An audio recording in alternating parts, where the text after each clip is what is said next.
8h40, l'heure de retrouver Emmanuel Ducrot du journal L'Opinion. Bonjour Emmanuel. Bonjour Lionel, bonjour Philippe. Et vous allez voir, on n'est pas si loin des réflexions de Philippe. Bah oui, parce que ça commence aujourd'hui à Paris. Je veux parler des négociations autour du traité mondial contre la pollution plastique. Elles vont durer jusqu'au 2 juin, c'est bien ça?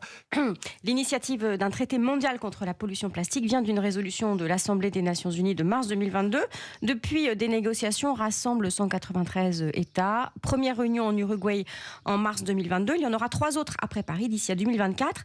L'objectif, c'est un texte contraignant et comportant des mesures prenant en compte l'ensemble du cycle de vie des plastiques, production, consommation et leur fin de vie. C'est là qu'on rejoint la chronique de Philippe. Ouais. Plus de pollution plastique en 2040. Alors, à problème planétaire, Emmanuel, il faut des solutions planétaires, forcément. Le plastique, c'est le 3e matériau le plus fabriqué au monde, après le ciment et l'acier. 450 000 tonnes chaque année. Les microplastiques sont partout, dans le corps humain, l'air, les océans.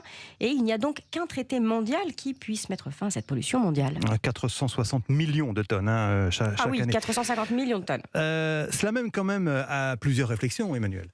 La première, c'est attention à la plasticophobie. Ce matériau est décrié, mais il ne faut pas oublier les progrès considérables qu'il a permis en termes de sécurité, d'hygiène, de confort, de praticité.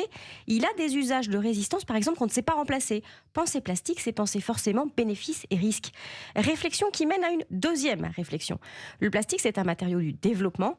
En Europe, aux États-Unis, son essor a précédé la mise au point des techniques de recyclage et la production a toujours plusieurs longueurs d'avance sur la fin de vie. En Europe, par exemple, on collecte 35% seulement des déchets plastiques, soit 10 millions de tonnes. La moitié seulement est recyclée. Et il est encore possible, ce qui paraît fou, de mettre sur le marché des plastiques qu'on ne sait pas traiter. Alors, réflexion qui emmène à une troisième, Emmanuel. Oui, le développement planétaire a conduit à une hausse massive des productions de plastique depuis l'an 2000.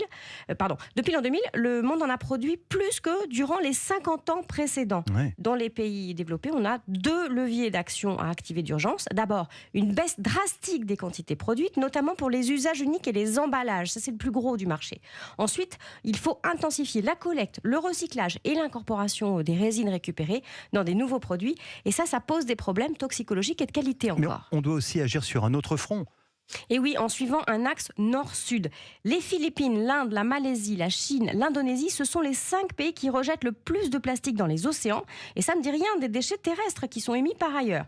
Mais ça dit que nombre de pays en développement en sont encore à la phase qu'a connue l'Europe dans les années 60-70. On produisait le plastique sans jamais se soucier de ce qu'il devenait. D'ailleurs, les pays du Sud n'ont souvent pas les moyens de gérer aucun déchet créé par leur développement rapide. Alors on ne peut pas agir autant sur la production qu'en Europe, parce qu'on ne peut pas brider la hausse du standard de vie chez des populations qui sortent de la pauvreté. Elles ont besoin du plastique. On peut cependant éviter nos dérives, celles du jetable. Et puis, il y a une action de coopération mondiale forte à mener, à financer. C'est accélérer cette phase qui, en Europe, a pris plus de 50 ans, celle de la gestion du déchet. Merci Emmanuel Ducrot du journal L'Opinion. À demain.